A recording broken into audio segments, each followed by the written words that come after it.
honesty, integrity, telling the truth, being forthcoming. Let me tell you something. For some of you, God sees and hears everything that you do. If you think for 1 minute that you can tell a lie, misconstrue events, try to manipulate other people, try to formulate sides for your cause, especially when it's not true, you don't know God. God is a God of justice. He is also sovereign, which means that no matter what goes on, He is still in control. Oh yeah, He's given us free will. Okay. But within that confine and parameter, God is still in control. We're going to find that out as we go through the book of Daniel. Okay, I'm going to break this down for you so that you can understand it. It can be very, very complicated. Let me show you something. I have massive charts on Old Testament kings and prophets, the historical timeline. I got other ones on the various Babylonian captivity, the different prophets that were involved, and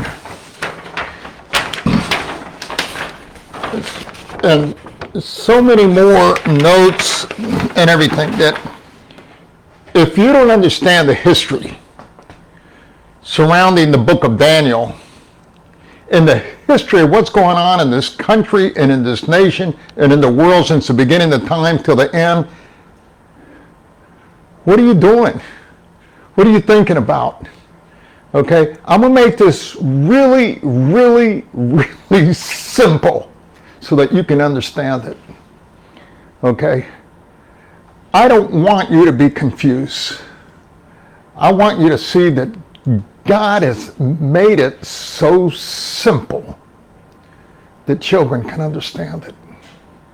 You have to work really hard to not understand what God is doing in this world. But if you walk away with nothing else today, you need to understand that God is sovereign. He's on His throne. He sees everything. He doesn't have an afterthought. He's all wisdom. He knows what's going to happen tomorrow like we knew what happened yesterday. He's everywhere at the same time. He's holy. He's just. He's never changing. And through all this greatness, He's holy. And He loves you and me. And He has a plan for our lives if you would just listen to it and pay attention. Okay? God is in control. So let me just kind of give you a little bit of history up to the book of Daniel so that you can understand it. You see where we're going and where we're headed. In the beginning, God created the heavens and earth. Yeah, He made Adam and Eve. You know the story. Adam got deceived by Satan. Eve got deceived by Satan. She told her husband, Adam fell as well. The fall entered into the human race. Since that time, everybody that has been born with a sin nature, alienated from God and under curse and the penalty of sin. The curse is we're going to die.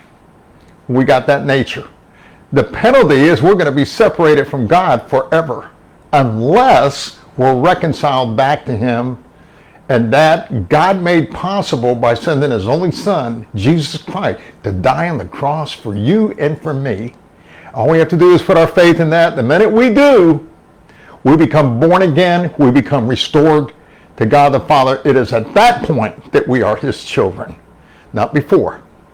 It is at that point that He becomes our Father. It is at that point that He begins to hear our prayers. Okay, so they fell. And you know the story. They didn't have a Bible back then. They went by their conscience as to what was right and wrong. People went chaotic, killing each other, committing all kinds of immorality. God was so grieved that he made humanity decides to flood the earth, except for Noah and his family. Okay? So they were saved through the flood. From the flood and afterwards, then God created a people for himself, the Hebrews. They were under Abraham. They eventually went into Egypt. In Egypt, they became slaves. God finally pulled them out of there.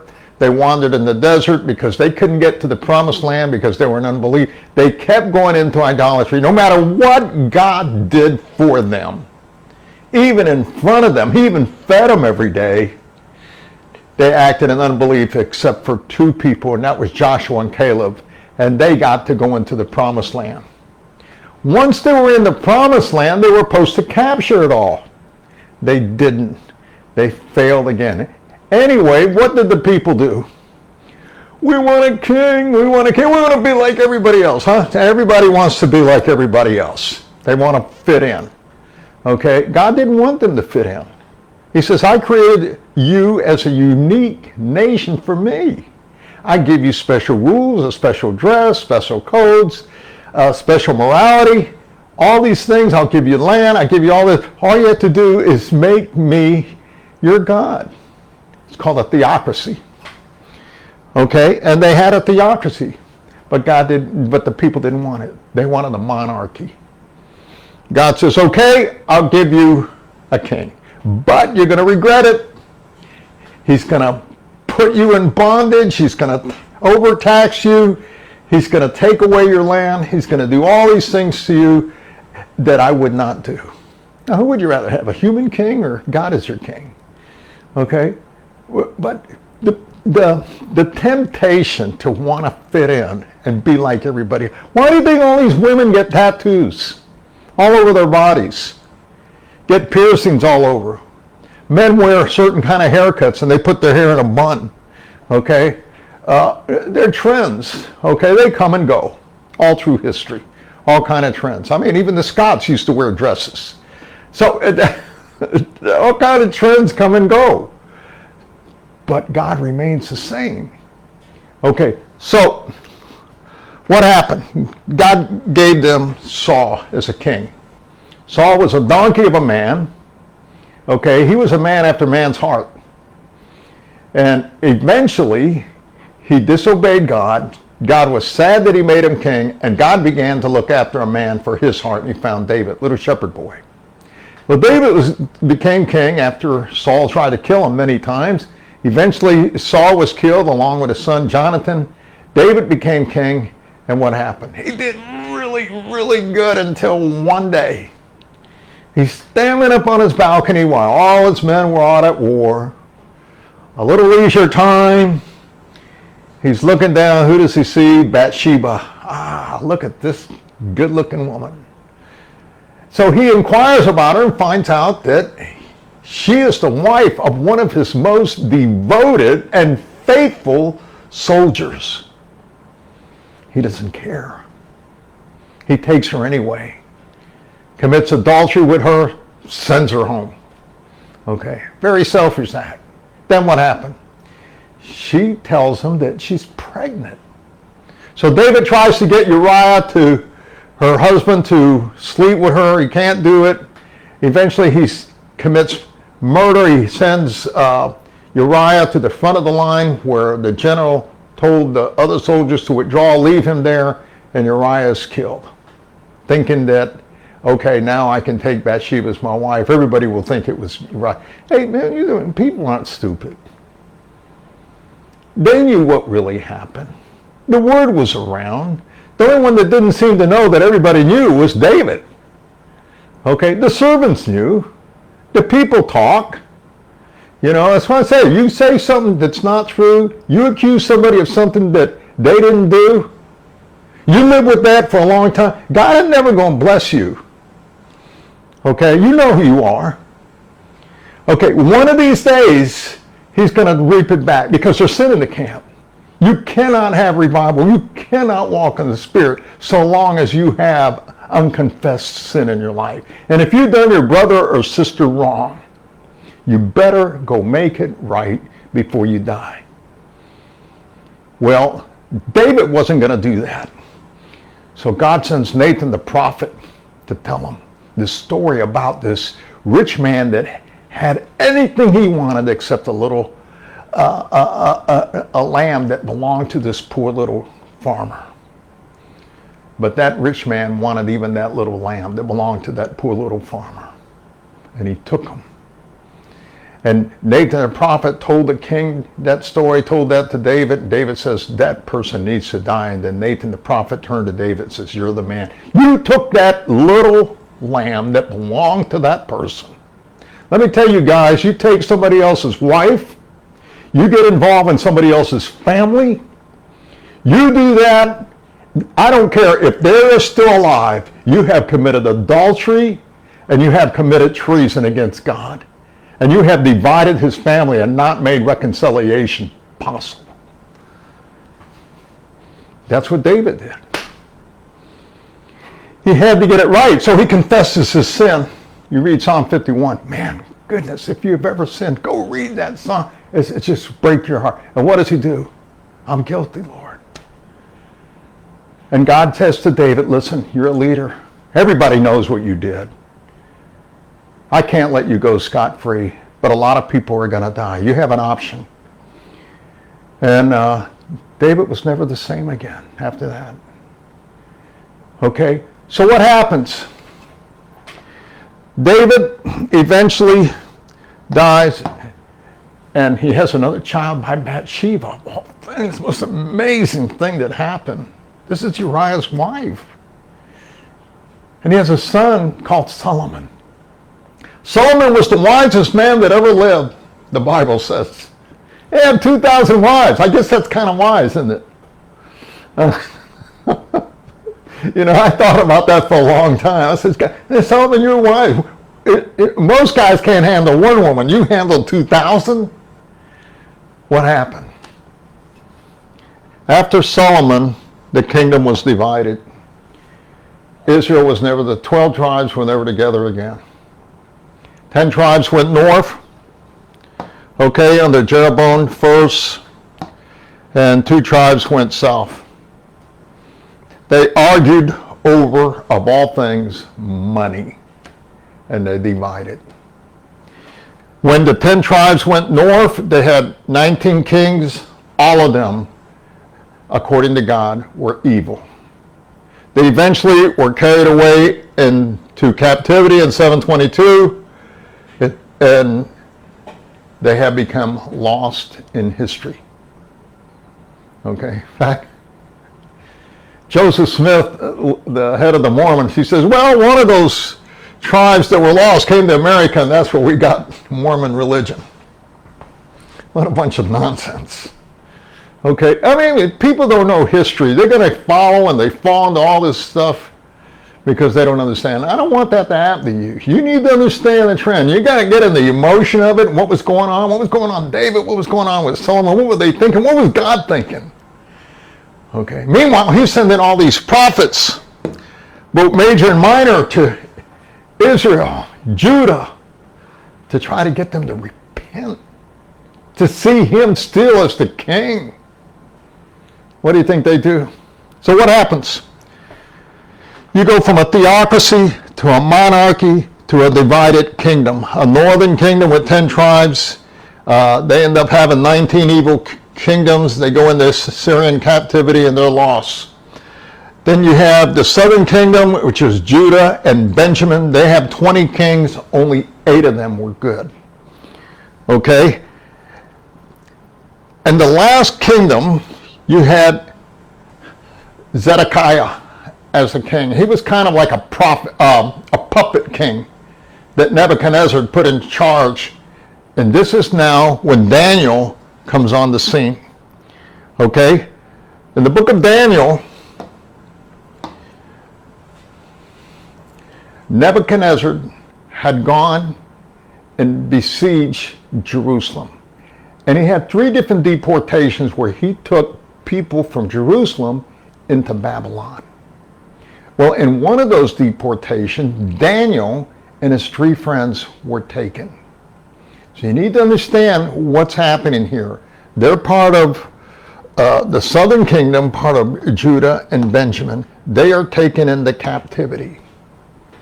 Now, what is Daniel thinking about? You know, you got to put himself in his shoes. I'm Daniel. He's about 17 years old, and his buddies are 17. Everything he known about life and he heard is suddenly gone. But he has certain convictions, because during that time there was an interesting prophet by the name of Jeremiah. And he listened to Jeremiah. There was also a lot of false prophets that were telling the kings of Israel there were some kings that were left behind in Jerusalem as puppet kings to still reign, even though Nebuchadnezzar was in control. It's sort of like Biden. Biden is a puppet president of whoever's running the show over at the White House. Okay? He's not really in charge. Everybody can see he has dementia. Okay? You have to be a real bozo to believe that he is running the show. He can barely give a coherent sentence, let alone strategize and plan for the future of this country. So in many ways, what the United States is going through right now is what the Southern Kingdom was going through. Okay? A lot of false prophets out there telling you a lot of lies, but there's truth that needs to be held. You have to understand history. You know, people, there's an old saying that if you don't learn history, you're bound to repeat it. Well, that's true, isn't it? Okay, so what happens? Daniel and his friends are taken into captivity. Okay? Jeremiah tells them, by the way, a lot of the background here, you got to read in 1st, 2nd Kings and also in the book of Jeremiah. Jeremiah tells them, and he tells the king, you're going to be in captivity for 70 years. Okay? Then the king is going to let you come back and rebuild the temple, rebuild Jerusalem. The false prophets, though, were telling those captives, along with Daniel and his friends and the other thousands of other captives that were taken into Babylon, you're not going to stay there very long. Don't set roots, just plan on coming back. You're going to come back real quick. That wasn't true. They were lying. And Jeremiah was telling Daniel, hey man, go ahead and have families, settle down. You're going to be in Babylon for 70 years. Okay? Some believe it, some didn't. During those 70 years that Daniel was in Babylon, God gives to Daniel a very interesting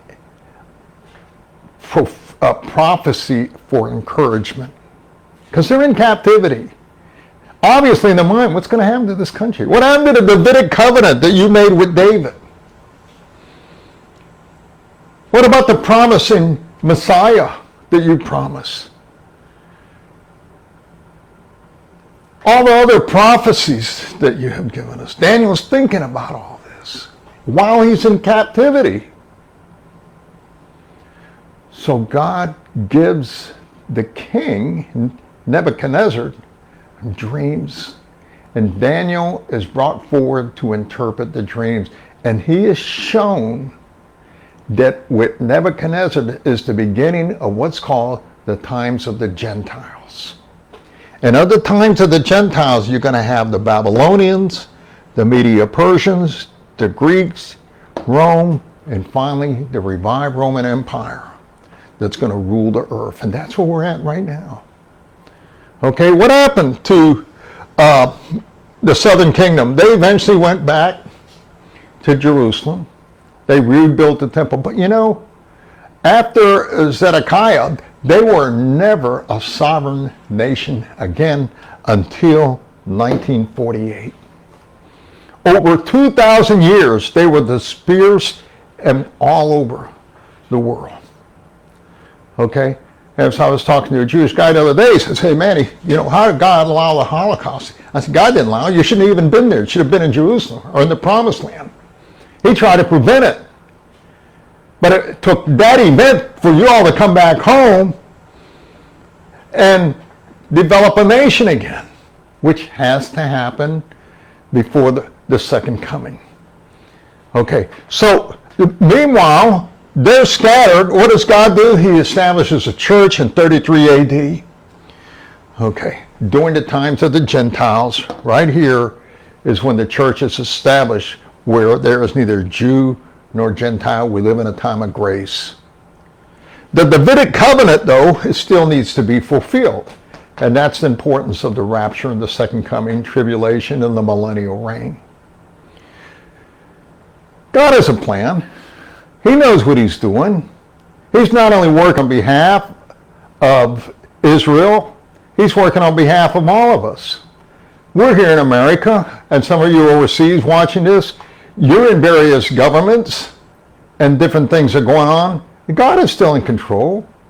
What has he done throughout all this time? Is that he's always taken care of his people. I was sleeping late last night thinking about all this. And I kept overwhelmed. Man, it's always good business to trust God. Always good business to trust him. You know, you're going to have a lot of crossroads in life. I've had many of them. But God has always pulled me through every one of them. You know, people try to harm me. People try to hurt me. People try to done me wrong. You know, but God has always pulled me through.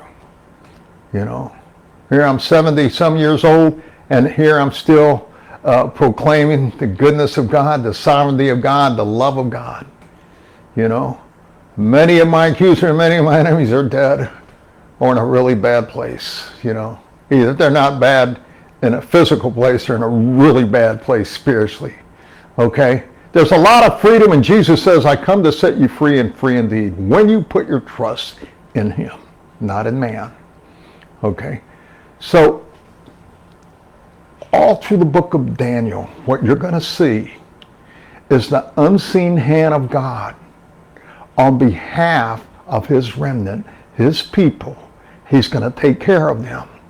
He places you and I in certain positions, in certain places geographically, in order that he can get glory through your life by acting on your behalf when you trust in him. This is the background to the book of Daniel that we're about to get into. God bless you. I'll see you all later this week.